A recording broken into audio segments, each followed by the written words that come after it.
Assalamualaikum warahmatullahi wabarakatuh. Baiklah, di sini saya akan mempresentasikan rencana pelaksanaan pembelajaran atau yang disingkat dengan RPP untuk memenuhi tugas dari mata kuliah Desain Perangkat Pi dengan dosen pengampu Bapak Ali Imron Wahid, SPD, MPD. Fakultas Tarbiyah, Prodi Pendidikan Agama Islam, Institut Agama Islam Al-Azhar Lubuk Linggau tahun 2022-2023. Langsung saja, saya akan mempresentasikan dari Madrasah Ibtidaiyah Riyadhus Shalihin dengan mata pelajaran Sejarah Kebudayaan Islam dengan tema Kepribadian Umar bin Khattab, kelas 5 semester ganjil, alokasi waktu 1 kali 25 menit dengan 1 kali pertemuan. Langsung saja, bagian yang A, kompetensi inti atau yang disingkat dengan KI. KI yang pertama, menerima, menjalankan, dan menghargai ajaran agama yang dianutnya.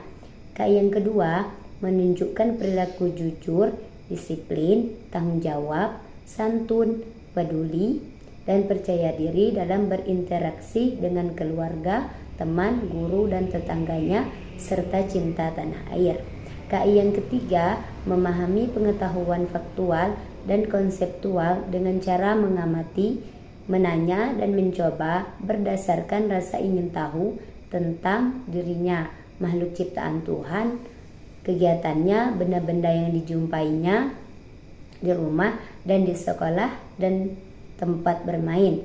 KI yang keempat, menyajikan pengetahuan faktual dan konseptual dalam bahasa yang jelas, sistematis, dan logis, dalam karya-karya estetis, dalam gerakan yang mencerminkan anak sehat, dan dalam tindakan yang mencerminkan perilaku anak beriman, berakhlak mulia. Memasuki bagian yang B, kompetensi dasar atau yang disingkat dengan KD. 4.3 menceritakan kepribadian Umar dalam dakwah Islam. C, indikator. 4.3.1 menjelaskan kepribadian Umar bin Khattab. 4.3.1 menyebutkan perjuangan dalam berdakwah Umar bin Khattab. Memasuki yang D, tujuan pembelajaran. 1. Dengan mendengarkan penjelasan guru, peserta didik dapat menceritakan kembali kepribadian Umar bin Khattab dengan benar. Dan yang kedua, dengan mendengar penjelasan guru, peserta didik dapat menyebutkan macam-macam kepribadian Umar bin Khattab dengan benar. Dan yang ketiga, dengan melihat gambar perjuangan dalam berdakwah Umar bin Khattab, peserta didik dapat menyebutkan perjuangan dalam berdakwah Umar bin Khattab dengan benar. Memasuki yang E, materi pokok pembelajaran, kepribadian Umar bin Khattab. Pada masa jahiliyah, Umar bin Khattab dikenal sebagai seorang saudagar. Ia mahir berdagang hingga keluar jazirah Arab. Umar termasuk orang yang dihormati dan disegani di kalangan kaum Quraisy, seorang yang pemberani, tegas, suka berbicara apa adanya, berkemauan kuat, dan sedikit keras. Dia tidak pernah takut berhadapan dengan siapapun. Keberaniannya itu banyak membantu Rasulullah SAW dalam menyiarkan agama Islam. Setiap ada orang yang berusaha menyakiti beliau, maka Umar selalu membelanya. Ibnu Mas'ud mengatakan, Islamnya Umar adalah suatu kemenangan, hijrahnya adalah suatu pertolongan, pemerintahannya merupakan rahmat. Mulanya kita tidak dapat mengerjakan sholat karena takut dengan orang Quraisy. Akan tetapi sesudah Umar masuk Islam, maka dia melawan kaum Quraisy sehingga mereka membiarkan kita mengerjakan sholat. Pada saat Nabi Shallallahu Alaihi Wasallam dan para sahabat yang lain melakukan hijrahnya dari kota Mekah ke Yathrib dengan cara sembunyi-sembunyi, Umar melakukan dengan terang-terangan. Bahkan Ia menentang orang Quraisy yang berani menghalangi hijrahnya. Saat itu Umar berkata, "Wahai wajah yang tidak bersinar," maksudnya orang siapa yang ingin ibu kehilangan anaknya atau anaknya menjadi yatim atau istrinya jadi janda, maka hadapilah aku di balik lembah itu. Namun tidak seorang pun Quraisy yang berani menghadangnya. Mereka takut berhadapan dengan Umar yang dikenal gagah perkasa.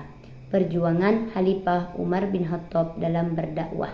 Di antara usaha-usaha yang penting yang dilakukan oleh Umar selama menjadi khalifah adalah sebagai berikut.